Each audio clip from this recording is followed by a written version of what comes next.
Hello friend, तो आइए आज शुरू करते हैं ये क्लास 11th का फिजिक्स। जैसे आज मोटिवेशनल कोट के साथ आपके सामने लिखा हुआ है कि विरासत से तय नहीं होंगे सियासत के फैसले, विरासत से तय नहीं होंगे सियासत के फैसले, उड़ान तय करेगी आसमां किसका होगा। क्या है कि विरासत से तय नहीं होंगे सियासत के फैसले, विरासत से तय नहीं होंगे सियासत के फैसले, उड़ान तय करेगी आसमां किसका होगा। तो इसी मोटिवेशनल कोट के साथ आज आप लोग को पढ़ाया जाएगा कि क्लास 11th का त्रुटि चैप्टर जो आपको सामने दिख रहा होगा, परिशुद्धता और यथार्थता। तो इसमें बताया जाएगा परिशुद्धता और यथार्थता क्या है। जैसा कि आप लोगों ने इसके पहले वाले देखा होगा कि इस चैप्टर को दोस्तों आप लोगों को हेडिंग पढ़ लिया होगा, जिसमें त्रुटि के बारे में आज बात करेंगे। ये देखिए, ये जो टॉपिक है इम्पॉर्टेंट इसलिए माना जाता है क्योंकि इस टॉपिक में न्यूमेरिकल टाइप से क्वेश्चन बन जाते हैं और इस चैप्टर से जो आप एग्ज़ाम में आ सकते हैं। और दूसरा, हम लोग इस फिजिक्स को इसलिए पढ़ेंगे कि जो फिजिक्स का जितने भी टॉपिक है इसके अंतर्गत जो ये देखेंगे कि अगर किसी भी प्रेक्षण को करते समय कितनी त्रुटियां आती हैं, कितनी गलतियां आती हैं, उसी का हम लोग मापन सापेक्ष में भी करेंगे। और इसके बाद जो परिशुद्धता है, परिशुद्धता का एक प्रायोगिक मान होता है जिसे प्रतिशत त्रुटि कहते हैं, जिसका अध्ययन इस वीडियो में आज हम लोग करेंगे। और अंत तक ये वीडियो देखिएगा, मैं उम्मीद करता हूँ कि पूरा वीडियो आप लोग अंत तक पूरा समझ में आएगा। तो आइए आज इस वीडियो को देरी करते हुए न करते हुए इसका शुरू करते हैं। सबसे पहले आपको इसमें हेडिंग में लिखा होगा कि परिशुद्धता यथार्थता, जिसे प्रिसीजर और एक्यूरेसी, जिसे यहाँ से जैसे लिखा है कि देखिए परिशुद्धता और यथार्थता, जिसे क्या कहते हैं प्रिसीजर, और एक को क्या कहते हैं एक्यूरेसी। क्या है प्रिसीजर और एक्यूरेसी। इसमें पहले ये देखेंगे परिशुद्धता क्या है और यथार्थता क्या है। तो परिशुद्धता यथार्थता को एक एग्जाम्पल के माध्यम से मैं आपको इस वीडियो में बताऊँगा। देखिए क्या है,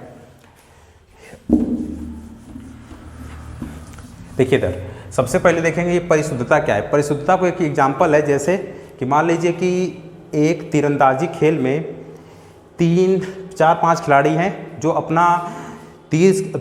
अपने तीर के कमान से एक, जैसे कि ये मान लीजिए कि ये कमान है, ठीक है, और ये आपका इनका ये केंद्र है। और इस केंद्र पर आपको इन लोगों को क्या करना है, एक तीर का, जैसे ये देखिए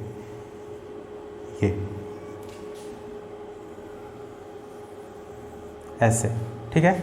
एक और बना दे रहा हूँ, देखिए यहाँ से ये है और ये है।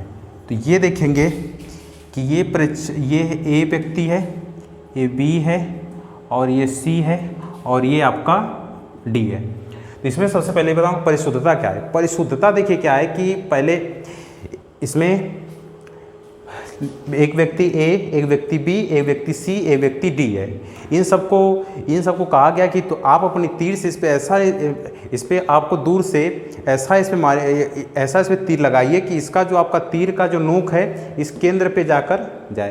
तो जो पहले व्यक्ति ए थे, तो इन्होंने अपना तीर का निशान लगाया। तो सबसे पहले इन्होंने यहाँ पे मारा, यहाँ से और यहाँ पर। ये क्या थे, व्यक्ति ए ने। फिर जो व्यक्ति बी है, इन्होंने क्या किया, इनसे कहा कि इनको दिया गया 5 तीर, इनसे कहा गया कि आप जाइए और इस पर ये जो तीरंदाजी का खेल है इसमें आप भी अपना हिस्सा लेकर और इसमें आजमाइए। तो इन्होंने क्या किया था, एक तीर यहाँ से मारा था, एक तीर यहाँ पर, एक तीर यहाँ पर, एक तीर यहाँ पर, एक तीर यहाँ पर, 5 तीर दिया गया था। फिर इसके बाद जो व्यक्ति सी को दिया गया था, तो इन्होंने क्या किया था कि एक यहाँ पर मारा था, एक यहाँ पर, एक यहाँ पर, एक यहाँ से और एक यहाँ से, 5 तीर का निशान लगाया। फिर इसके बाद इनको दिया गया, इन्होंने यहाँ पर लगाया, यहाँ से लगाया, यहाँ पर और एक यहाँ पर। ये आपके सामने 4 स्थिति है। तो 4 स्थिति में क्या है कि जो पहला व्यक्ति था, पहला व्यक्ति है कि ये क्या है कि इसको ये क्या कर रहा है कि परिशुद्ध और यथार्थ क्या है। परिशुद्धता में ये इसको लगाया गया कहाँ था, इस पे लगाना था, लेकिन ये लगाया कहाँ पर, इसके केंद्र से कुछ दूरी पर। इसका मतलब ये कि इसका जो निशाना लगाने का जो ट्रिक है वो क्या कर रहा है कि एक ही बिंदु, बस उसको ये पता है बस वो एक ही तरीके से इस बिंदु पर निशाना लगा रहा है। अगर ये क्या करे कि इसको इतना पता है कि इसको ये ट्रिक पता हो चुका है कि एक ही जगह पर ये क्या लगा, इसकी तुलना में ये कह सकते हैं कि थोड़ा सही है। क्यों सही है कि इस पूरे डायग्राम पर एक ही जगह तीर लगाना, एक ही जगह निशाना लगाना सीख चुका है समझ में। ये क्या कर रहा है कि ये वाला व्यक्ति इस पूरे चित्र में एक ही जगह पर निशाना लगाया सीख चुका है। मतलब देखिए पहली बार 1 2 3 4, बस इसको ये क्या करना है कि वो थोड़ा सा और नीचे कर दे, थोड़ा सा और नीचे कर दे, तो ये क्या हो जाएगा, इसमें पहुंच जाएगा। लेकिन इनको लगाने के लिए कहा गया तो ये क्या था, देखिए अंट संट लगाना शुरू कर दे रहे हैं, एक बार यहाँ पर एक बार यहाँ, मतलब इनका कोई क्रम नहीं है इसमें। देखिए इनको लगाने के लिए कहा गया था तो ये क्या थे कि अपने लक्ष्य से थोड़ा सा दूर है। ये क्या है कि अपने लक्ष्य से थोड़ा सा दूर है, ये क्या है कि तुरंत अपने लक्ष्य पर है। यानी इसमें ये कहेंगे ये वाला जो है आपको जो केंद्र से दूर है, यानी ये कहेंगे कि ये परिशुद्ध है। मतलब ये कहें कि अगर इनको तो ये क्या करें कि इस पूरे डायग्राम पर एक जगह निशाना लगाना सीख चुके हैं, एक जगह निशाना लगाना सीख चुके हैं, बस इनको क्या करना है कि उस निशाने को थोड़ा सा नीचे करना है। बात समझ में आ रही है ना। यानी अगर ये निशाना लगाया अगर ये निशाना लगाना नहीं सीखते तो ये क्या करते, इनके तरह स्थिति आती। लेकिन ये क्या किए हैं कि यहाँ पर इस स्थिति में पूरा निशाना लगाना अच्छे से सीख चुके हैं। बस इनको क्या करना है कि अपनी स्थिति को थोड़ा सा परिवर्तित करना है। इसका मतलब ये कि इसको थोड़ा सा उठाकर नीचे कर दें, ठीक है। फिर इससे हम लोग कहेंगे कि ये जो आपका है ये परिशुद्ध है। ये क्या है, परिशुद्ध है। लेकिन ये क्या है, यथार्थ, ये यथार्थ नहीं है। अभी मैं अभी यहाँ से परिशुद्धता और यथार्थता की परिभाषा बताऊंगा, ठीक है ना। तो पहले ये देखिए इसमें इनके लिए क्या है, ये न परिशुद्ध है न यथार्थ है। यथार्थ कब होगा, देखिए ये परिशुद्ध का मतलब इनकी कोई सीमा नहीं है, ये कभी भी इस पे यहाँ पर नहीं लगा सकते। 5 बार लगाने के लिए कहा गया तो इनका क्या है, ये गलत था। तो यहाँ पर लिखेंगे ये परिशुद्ध है, ये क्या है आपका, ये परिशुद्ध है, परिशुद्ध नहीं है। और ये भी क्या है आपका, यथार्थ भी नहीं है ये वाला। लेकिन ये क्या है, ये वाला, ये इससे माना जाएगा, ये परिशुद्ध तो है, परिशुद्ध है, और इसे हम लोग मान लेंगे यथार्थ भी है। क्यों कि यथार्थ का मतलब ये क्या है कि इसके केंद्र पर ही तुम्हारे केंद्र से थोड़ा दूरी तो है, लेकिन इसको केंद्र पर ही माना जाएगा, मान सकते हैं यथार्थ है ये, ठीक। ये वाला क्या है, किसको लिखेंगे, ये आपका परिशुद्ध भी है और ये क्या है, यथार्थ भी है। ये परिशुद्ध यथार्थ दोनों है। तो आइए हम इसी के माध्यम से इसको ये सीखते हैं कि परिशुद्धता की परिभाषा क्या है। क्या है परिशुद्धता की परिभाषा। परिशुद्धता की परिभाषा को देखिए यहाँ से, परिशुद्धता की परिभाषा हम लिखेंगे, यदि कोई प्रयोग करते समय, देखिए यहाँ से,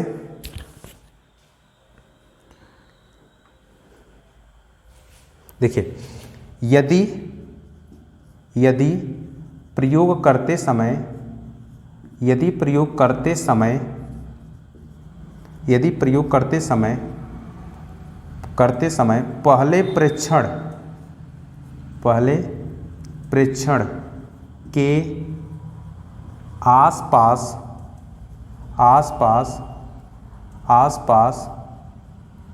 आने वाले, यदि प्रयोग करते समय पहले प्रेक्षण के आसपास आने वाले सभी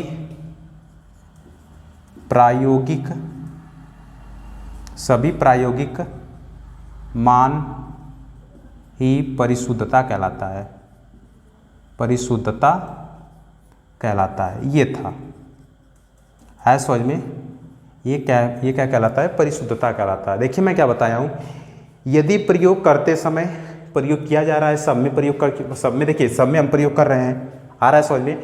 इतनी टॉपिक देखिए, यदि प्रयोग करते समय पहला प्रेक्षण हमारा ये है, पहले प्रेक्षण यहाँ देखिए, पहले प्रेक्षण के आसपास आने वाला सभी प्रायोगिक मान परिशुद्धता कहलाता है। तो हम क्या किए थे, पहला ट्रिक लगाए यहाँ से। तो अब इसके क्या है कि सभी जो पांचों परीक्षण आए हैं, चारों परीक्षण आए हैं, सब इसके आसपास आए। देखिए यहाँ से देखा गया, सब इसके आसपास आने वाले सभी प्रायोगिक मान परिशुद्धता कहलाता है। तो ये यहाँ पे क्या है, परिशुद्ध लेकिन यथार्थ नहीं है। अब समझ में आया। दूसरा देखिए, दूसरा में क्या है कि ये तीर क्या किया गया, यहाँ से छोड़ा गया, यहाँ पर आके गिरा। अब क्या है कि ये जो पहला, दूसरा, तीसरा, चौथा है, क्या इसके आसपास आए हैं, नहीं, आसपास नहीं आया है। तो आसपास नहीं आया तो ये क्या है, यहाँ से परिशुद्ध नहीं है। फिर इसके बाद क्या है, इनसे क्या गया कि आप यहाँ से लगाइए, तो इन्होंने यहाँ पर लगाया, तो ये जो एक को छोड़कर जो चारों परीक्षण आए सब इसके पहले वाले के पास है, आसपास हैं। तो ये क्या हो गया, परिशुद्ध हो गया। यहाँ भी देखिए पहले के लिए तो परिशुद्ध है ही। अब देखेंगे इसके पास यथार्थता है। हमको ये उम्मीद करता हूँ कि आपको ये परिशुद्धता की परिभाषा अच्छे समझ में आ गई होगी। इसके बाद क्या है, यथार्थता। देखिए इसके बाद है यथार्थ। यथार्थ क्या होता है, देखिए यथार्थ किसे कहेंगे, यथार्थ की परिभाषा देखिए हम लोग क्या बताएंगे, देखिए कहेंगे कि यदि कोई वैल्यू वास्तविक मान के आसपास यदि कोई वैल्यू वास्तविक मान के आसपास आती है तो यह मान यथार्थता कहलाता है। क्या कहलाता है, यथार्थ लिखिए, यथार्थता या यथार्थता कहलाता है, लिख सकते हैं, यथार्थता कहलाता है। देखिए क्या लिखा है, यदि कोई वैल्यू वास्तविक मान, इसमें आपका ये जो परीक्षण है आपका वास्तविक मान कौन सा है, ये जो तीर है इसका ये जो लक्ष्य है, इन सब का लक्ष्य ही हमारा क्या है, ये जो लक्ष्य लिखा गया है इन सब का, इस पूरे तीरंदाजी के जो ये बोर्ड है इस पे क्या है कि सभी के लिए लक्ष्य यही तो है, बीच में ही है। तो यही बताया गया है कि जो ये यदि कोई वैल्यू का वास्तविक मान, तो वास्तविक मान ये हम लोग को मानेंगे, ये जो केंद्र है, तो वास्तविक मान की जो आसपास जो वैल्यू आती है उसी को बोलते हैं यथार्थ। तो क्या इसके आसपास ये वैल्यू आई है, नहीं, थोड़ा सा दूर है, तो ये यथार्थ नहीं हुआ है। ये क्या है कि ये इससे प्रायोगिक मान से बिल्कुल दूर है, तो यथार्थ नहीं हुआ है। ये क्या है कि इसके प्रायोगिक मान के जो वास्तविक मान है, ये जो वास्तविक मान है और ये जो ऊपर प्रयोग किया गया है इसके आसपास है। देखिए वास्तविक मान इसको क्या मानेंगे, इस गोले को वास्तविक मान मानेंगे, और ये क्या है आपका प्रायोगिक मान, ये वास्तविक मान है और ये सब क्या है प्रायोगिक मान। तो ये जो प्रायोगिक मान वास्तविक मान के आसपास आया तो ये यथार्थ हो चुका है, ठीक। फिर इसके बाद क्या है कि ये जो गोला है ये वास्तविक मान है, ये जो गोला है वास्तविक मान है, और जो इसके अंदर प्रयोग किया गया ये प्रायोगिक मान है। तो वास्तविक मान प्रायोगिक मान एकदम पास है, तो ये क्या हो जाएगा, ये यथार्थ हो जाएगा। आया समझ में। तो उम्मीद करता हूं कि आपको इस पूरे वीडियो में परिशुद्धता और यथार्थता क्लियर हुआ होगा, ठीक है। अब इसके बाद हम लोग एक और एग्जाम्पल के माध्यम से मैं आपको बता देता हूँ, एक और एग्जाम्पल के माध्यम से। देखिए इसे मैं रब कर देता हूँ। देखिए एक और मोटिवेशनल कोट से कि क्या है कि जिंदा हो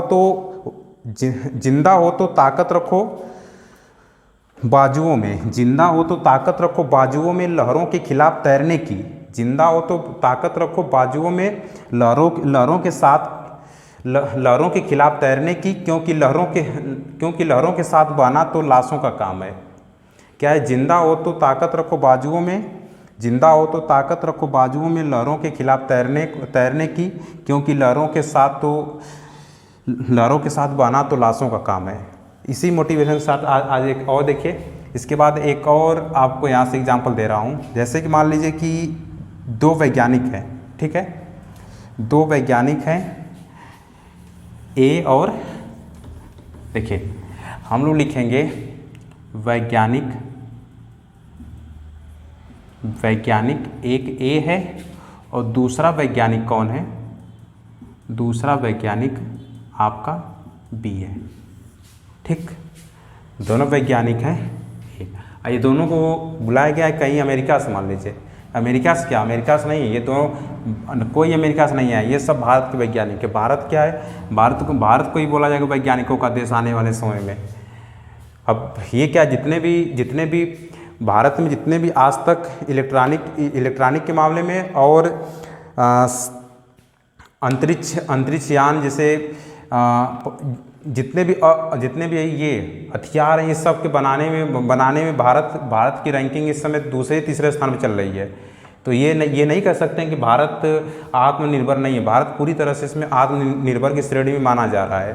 तो ये जो वैज्ञानिक हैं इसको हम लोग मानेंगे भारत के हैं, दूसरे देश से नहीं मानेंगे। देखिए वैज्ञानिक हैं, इन्होंने क्या किया कि एक प्रयोग है, इस प्रयोग में एक मान है आपका 9.01 है, ठीक है। एक कोई परीक्षण है, ये वास्तविक मान है कितना, 0.1 है, ये आपका वास्तविक मान है, ठीक। तो इस वास्तविक मान के लिए 0.1 जो वास्तविक मान आपका आया है, यहाँ पर लिख दे रहा हूँ, जो 9.1 ये कौन सा है आपका वास्तविक मान है। ये क्या है आपका वास्तविक मान है, ठीक है, 9.1 वास्तविक मान है। तो दो वैज्ञानिक को बुलाया गया। तो वैज्ञानिक ने क्या किया कि इनसे कहा गया कि आप इस प्रायोगिक ये जो वास्तविक मान है, वास्तविक मान को आप इसको प्रयोग करके बताइए कितना आया।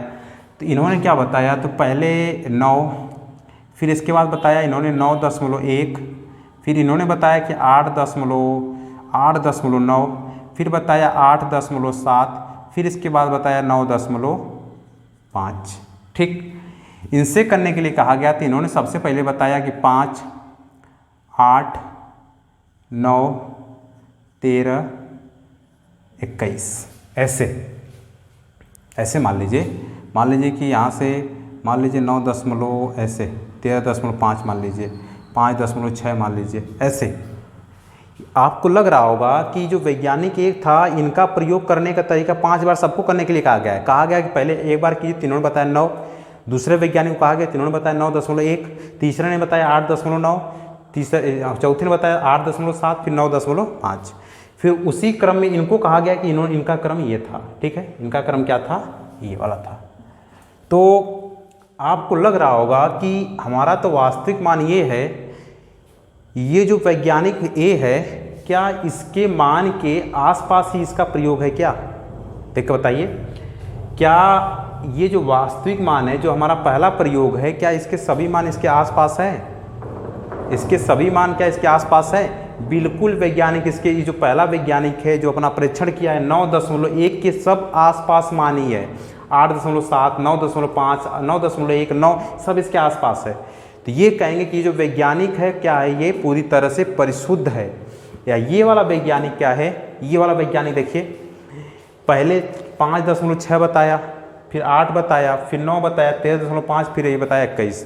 तो इसके लिए क्या हो जाएगा, ये पूरा वैज्ञानिक इसमें क्या है, ये पूरा वैज्ञानिक ये न परिशुद्ध होगा न यथार्थ होगा, क्योंकि जब तक परिशुद्ध नहीं होगा तब तक यथार्थ हम लोग नहीं कह सकते। तो ये तो परिशुद्ध है लेकिन यथार्थ हो सकता है। लेकिन ये वाला वैज्ञानिक का इसका जो मान है, इस वास्तविक मान के लगभग बहुत दूर है। देखिए 9 बताया, 21 बताया, 21 से यहाँ पे 9 वहाँ 21 पहुँच जा रहा है, ठीक है ना। यानी ये जो वैज्ञानिक है पूरी तरह से फेल है। और ये वाला वैज्ञानिक क्या है कि ये अपने कोशिशों के दौरान इसको ये कह सकते हैं कि इसका जो जितने भी ये प्रेक्षण मान आए हैं, ये सब मान इसके क्या हो जाएंगे, परिशुद्ध। लेकिन ये पूरा मान क्या हो जाएगा आपका यथार्थ, और न यथार्थ होगा न परिशुद्ध होगा। ये वाला मान आपका परिशुद्ध है, यथार्थ आगे चलकर हो सकता है, क्योंकि अपनी गलतियों को इसके आसपास छोटी छोटी गलतियां कर रहा है। और ये देखिए कितनी भयंकर गलतियां कर रहा है। ये क्या करेगा, ये सब मान को ख़त्म कर देगा, ठीक। तो ये था यथार्थ और परिशुद्धता। आज फिर इसके बाद हम लोग शुरू करेंगे, इसके बाद त्रुटि क्या देखेंगे। इसके बाद हम लोग इसमें देखेंगे त्रुटि क्या होती है। देखिए त्रुटि हम लोग पढ़ेंगे आज इसके बारे में, त्रुटि क्या होती है। देखिए त्रुटि,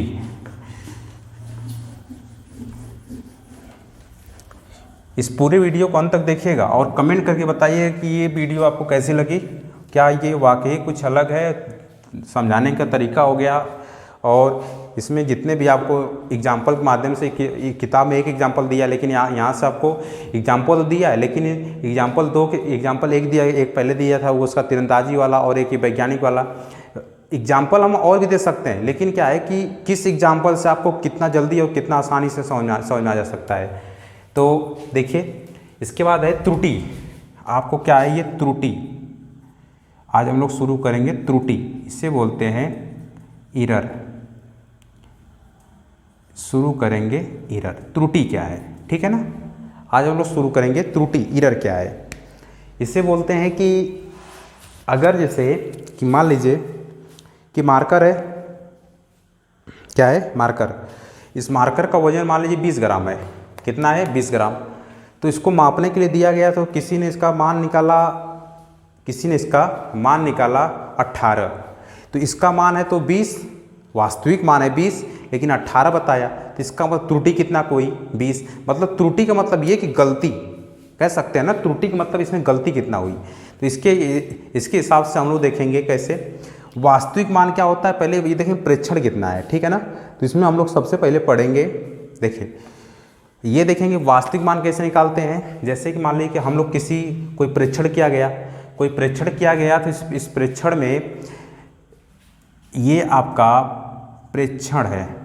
प्रेक्षण कौन कौन सा है, A1, A2, A3, A4, A5, A6, A7, A8, इस तरह परीक्षण किया गया।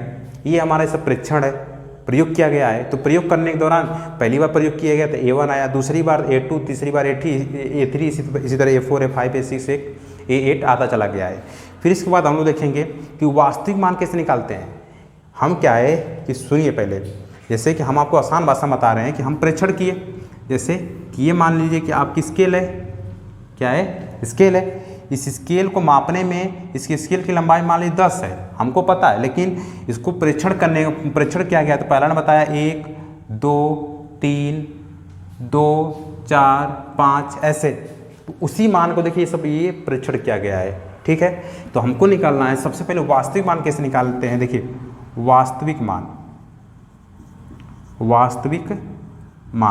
वास्तविक मान के लिए क्या करेंगे, जितने भी प्रेक्षण आए हैं उस प्रेक्षणों के लिए उस प्रेक्षण वास्तविक मान बोलते हैं, या तो इसे बोलते हैं माध्य, ये माध्य।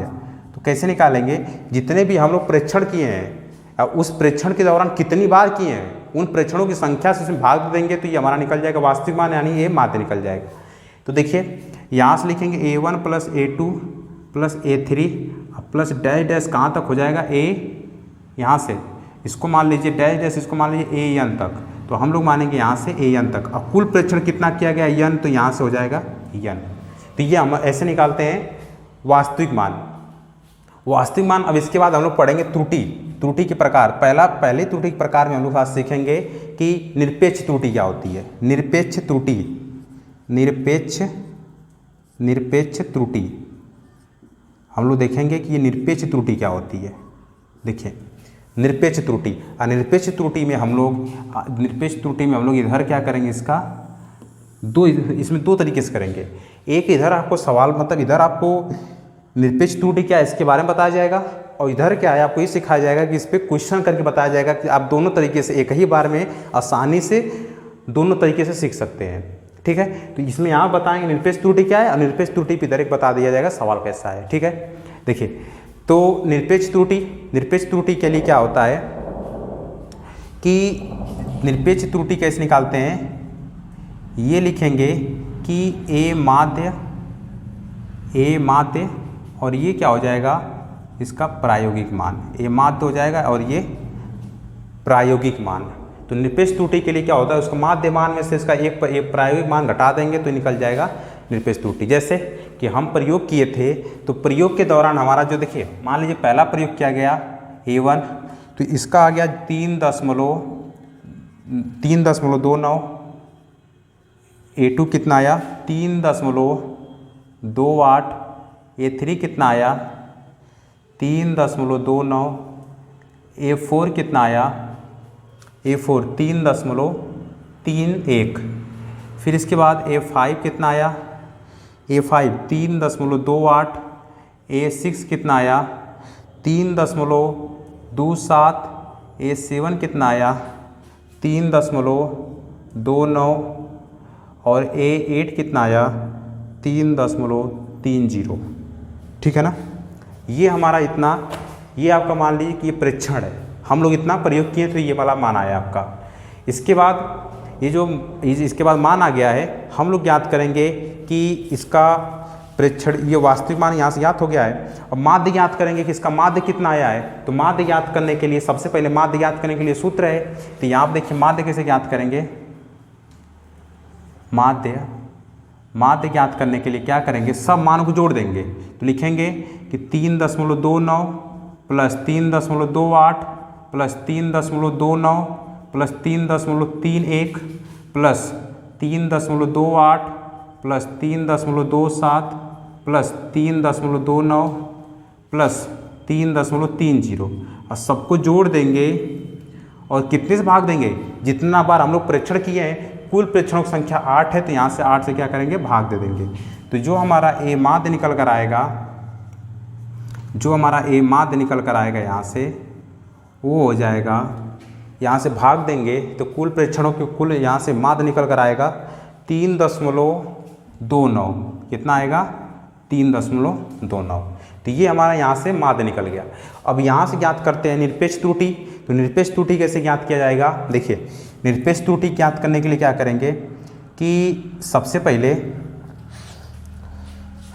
डेल्टा A2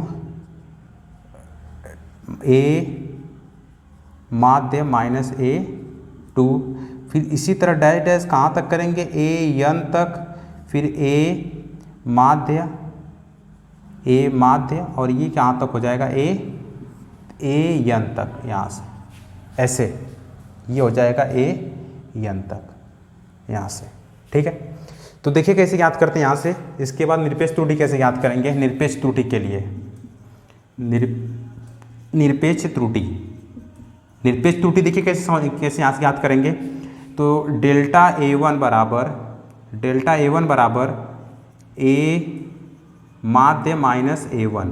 ठीक है, तो A माध्य बराबर यहाँ से माध्य कितना निकालें यहाँ से? बताइए, माध्य कितना है? 3.29 और यहाँ से प्रायोगिक मान कितना है? 3.29। फिर इसी तरह कितना है? डेल्टा A2 3.29, फिर यहाँ से delta A3 3.29, delta A4 3.29, delta A5 3.29, फिर इसी तरह है delta A6 3.29, delta A7 3.29, delta A8 3.29। Minus करेंगे क्या? यहाँ देखिए क्या माइनस करेंगे।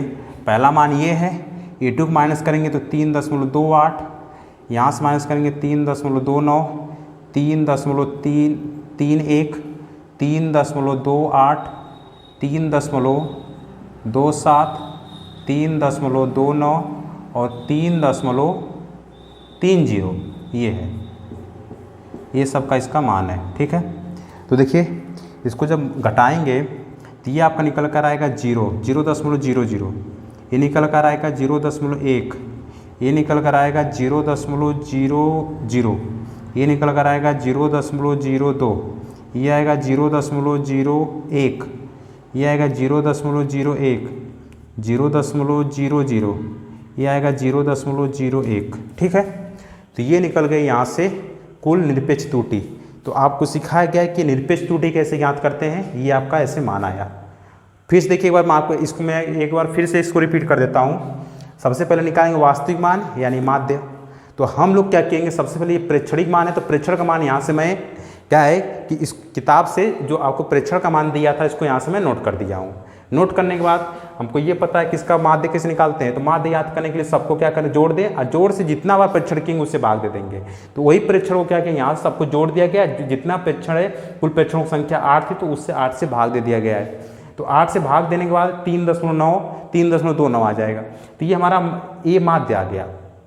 क्या आ गया, ए माध्य। अब जब हमको यहाँ से निरपेक्ष त्रुटि याद करना है तो ए माध्य में से जो यहाँ से प्रेक्षण 1 उसको घटा देंगे। फिर इसी तरह निरपेक्ष यहाँ से डेल्टा A2 ज्ञात करने के लिए इस ए माध्य में से A2 को माइनस कर देंगे। तो ये इस तरह निकाल लेंगे हम लोग क्या, निरपेक्ष त्रुटि। फिर इसके बाद निरपेक्ष त्रुटि ज्ञात करने के बाद हम लोग सीखेंगे आज दूसरा क्या है कि माध्य निरपेक्ष त्रुटि। दूसरा है, इसके बाद देखिए दूसरा क्या है कि माध्य निरपेक्ष त्रुटि। इसको रब कर दे रहा हूँ। दूसरा क्या है कि माध्य निरपेक्ष त्रुटि। दूसरा है माध्य निरपेक्ष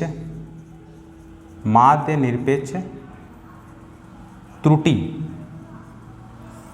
माध्य निरपेक्ष त्रुटि। तो माध्य निरपेक्ष त्रुटि क्या है, देखिए इधर माध्य निरपेक्ष त्रुटि। तो माध्य निरपेक्ष त्रुटि में क्या करेंगे कि जितना भी निरपेक्ष त्रुटि हम लोग ज्ञात किए हैं, क्या है कि जितना भी हम लोग निरपेक्ष त्रुटि ज्ञात किए हैं उन सभी निरपेक्ष त्रुटियों को क्या कर देंगे, उससे भाग दे देंगे। तो जितना निरपेक्ष त्रुटि है तो यहाँ से लिखेंगे क्या, माध्य, यहाँ से निरपेक्ष त्रुटि बराबर लिखेंगे निरपेक्ष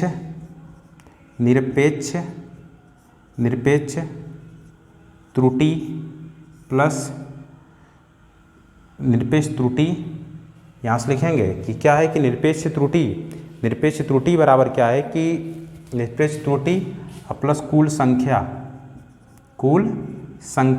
तो यहाँ से कुल संख्या कितना है, delta A1 plus delta A2 plus delta A3 delta A4 delta A5 delta A6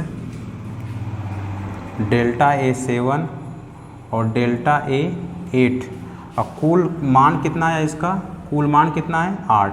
तो इस दौरान क्या निकाल लेंगे हम लोग, माध्य निरपेक्ष त्रुटि। तो माध्य निरपेक्ष त्रुटि कैसे याद करेंगे, इसके बाद देखिए कैसे याद होगा। इसी तरह हम लोग यहीं पे सिखा देते हैं माध्य निरपेक्ष त्रुटि कैसे याद करेंगे। तो डेल्टा A1 का मान कितना है, डेल्टा A1 का मान 0.0, इन्हीं सबको मानों को जोड़ देंगे। तो जोड़ेंगे तो डेल्टा A1 का मान कितना है 0.00, 0.01, 0.02, 0.01, 0.01, 0.01, 0.00 और 0.01। और सब मानों की संख्या कितना है, सब मानों की संख्या कितना है 8। सबको जोड़ेंगे तो 1, 3, 4, 5, 6 क्या है कि 1, 2, 3, 4, 5, 6, यानी इसको जब ऐड करेंगे तो ये हो जाएगा 0.06 और ये क्या हो जाएगा 8।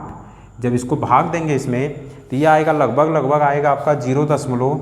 यहाँ से इसको हटाएंगे तो हो जाएगा कितना दशमलव, ये हो जाएगा 6.8। 10 की पावर इसको लिख सकते हैं -2 और ये हो जाएगा कितना, ये हो जाएगा 8, कितना हो जाएगा, इसे थोड़ा सा कैंसिल कर लीजिए, 3 बटा कितना हो जाएगा 3/4, यानी 4 में 3 से भाग देंगे तो 4 और यहाँ से 3 है तो 0.028, यानी यह हो जाएगा 0.7 और गुणे यहाँ से 10, गुणे 10 की पावर -2, 10 की पावर -2, तो इसका मतलब यहाँ से हो जाएगा 10 की पावर, यहाँ से लिखेंगे 10 100 से गुणा, यानी ये आपका मान आएगा 0.007 आएगा। ये है इसका ये प्रायोगिक मान, यानी यहाँ से माध्य निरपेक्ष त्रुटि ऐसे ज्ञात करते हैं। ठीक है, एक बार और देखिए माध्य निरपेक्ष त्रुटि क्या है। निरपेक्ष त्रुटि का माध्य याद करना, यानी सभी परीक्षणों को, सभी निरपेक्ष त्रुटियों को जोड़कर और उसी निरपेक्ष त्रुटियों की संख्या से क्या करते हैं, भाग देते हैं। भाग देने के बाद ऐसे निकालते हैं हम लोग माध्य निरपेक्ष त्रुटि। फिर थर्ड क्या है, थर्ड है इसके बाद देखिए थर्ड क्या है कि सापेक्ष त्रुटि कैसे ज्ञात करते हैं। सापेक्ष त्रुटि थर्ड है, सापेक्ष त्रुटि। थर्ड क्या है, सापेक्ष त्रुटि। सापेक्ष त्रुटि। तीसरा क्या है, सापेक्ष त्रुटि। और सापेक्ष त्रुटि बराबर क्या होता है कि निरपेक्ष माध्य निरपेक्ष त्रुटि बते वास्तविक मान। लिखेंगे यहाँ से माध्य निरपेक्ष त्रुटि बराबर माध्य निरपेक्ष त्रुटि बराबर वास्तविक मान ऐसे। तो माध्य निरपेक्ष त्रुटि बराबर क्या होता है, यहाँ से माध्य निरपेक्ष त्रुटि और कुल मिलाकर यहाँ से वास्तविक मान। तो ये बताइए कि सापेक्ष के लिए कुल ज्ञात किया गया है ना, यहाँ से कुल, यहाँ से तो माध्य निरपेक्ष त्रुटि कुल अभी कितना ज्ञात हुआ था, यहाँ से कुल निकल कर आ गया तो 0.007 यही है। और इसका वास्तविक मान कितना आया था, इसका वास्तविक मान कुल मिलाकर इसका वास्तविक मान हम लोग जब ज्ञात किए थे तो कितना आया था वास्तविक मान, लास्ट में इसका वास्तविक मान हम लोग जब ज्ञात किए थे 3.29 आया था। 3 यहाँ पर देखिए लिखा गया है 3.29, तो यहाँ पर लिखेंगे 3.29 और यहाँ से क्या है कि 3.29 और 3.9 इसमें जब भाग दे देंगे और इसमें क्या कर देंगे, सॉल्व करेंगे तो ये हमारा निकल जाएगा, जो भी मान आएगा इसका सापेक्ष त्रुटि हो जाएगा। यानी सापेक्ष त्रुटि बराबर क्या होता है, माध्य निरपेक्ष त्रुटि और इसका वास्तविक मान। ठीक है, सापेक्ष त्रुटि बराबर क्या होता है कि माध्य निरपेक्ष त्रुटि बराबर बटे वास्तविक मान। लास्ट है चौथा, प्रतिशत त्रुटि। प्रतिशत त्रुटि है। प्रतिशत त्रुटि बराबर क्या होगा कि जो सापेक्ष त्रुटि ज्ञात किए हैं, सापेक्ष त्रुटि में किससे डिवाइड कर दें, 100 से, तो ये निकल जाएगा आपका जो भी आंसर आएगा उतना % में आएगा। जो भी आंसर आएगा ये परसेंट में आएगा। तो ऐसे ज्ञात करते हैं हम लोग। सबसे पहले इसमें ज्ञात किए हैं क्या, सबसे पहले हम लोग ये सीखे कि निरपेक्ष त्रुटि कैसे निकालते हैं, माध्य निरपेक्ष त्रुटि कैसे ज्ञात करते हैं, सापेक्ष त्रुटि के बाद प्रतिशत त्रुटि, इन सब का मान आज हम लोग इसमें इस वीडियो में सीखा गया है। तो उम्मीद करता हूँ कि ये वीडियो आपको अंत तक पूरा देखे होंगे तो पूरा समझ में आएगा। और इस वीडियो को शेयर लाइक सब्सक्राइब एंड इसके कमेंट बॉक्स में कमेंट कीजिए कि वीडियो आपको कैसा लगा। इसी वीडियो के साथ आज इस वीडियो को हम लोग शुरू करते हैं। Thank you.